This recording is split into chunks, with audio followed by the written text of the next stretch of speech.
build a psbt. So first let me just paste the fixture. Now let's build the transaction. So we get the summary of the transaction.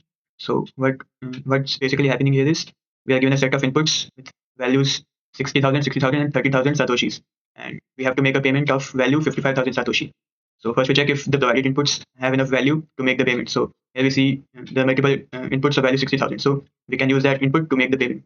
So we chose one input of value 60,000 satoshis to make the payment, and we paid a fee of 426 satoshis, and with the fee rate of 3 satoshi per vbyte. So vbyte is basically the size of the transaction, and we are charging 3 satoshis per vbyte. So the fee comes out to be 426 satoshis. So we select an input of value 60,000 satoshis, and the payment is of 55,000 satoshis. And after we subtract the fee, we get a change of value 4574 satoshis, which goes back to the payer's account.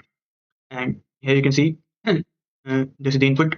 Well, transaction ID is this, work is 1, value is 60,000, script is P2TR. So we had two options. One was of P2WPKH and the other was Taproot. But we chose the second one because P2TR has a lower script size, which means that the size of the transaction would be low, which means a lower fees. So this is the input and these are the outputs. One is the payment and the other is of change. And we ensure that this change is greater than the dust threshold, which is 546 satoshis. So dust payment, dust change whose value is lesser than the amount which would cost to spend it. So that's that.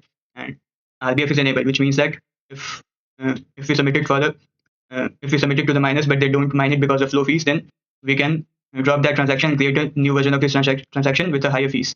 And lock time's value is 850k, which means that which is lesser than the 500 million value. So it means that it is of block height, which means that we cannot mine this transaction until the block height reaches a certain value, which in this case is 850,000. So this is the warning, which is RBF signaling, which means that this is an RBF transaction, which I already explained. And this is the base 64 of the psbt. So a psbt is basically a transaction with all the metadata which is safe to sign but which hasn't been signed yet. So that is that.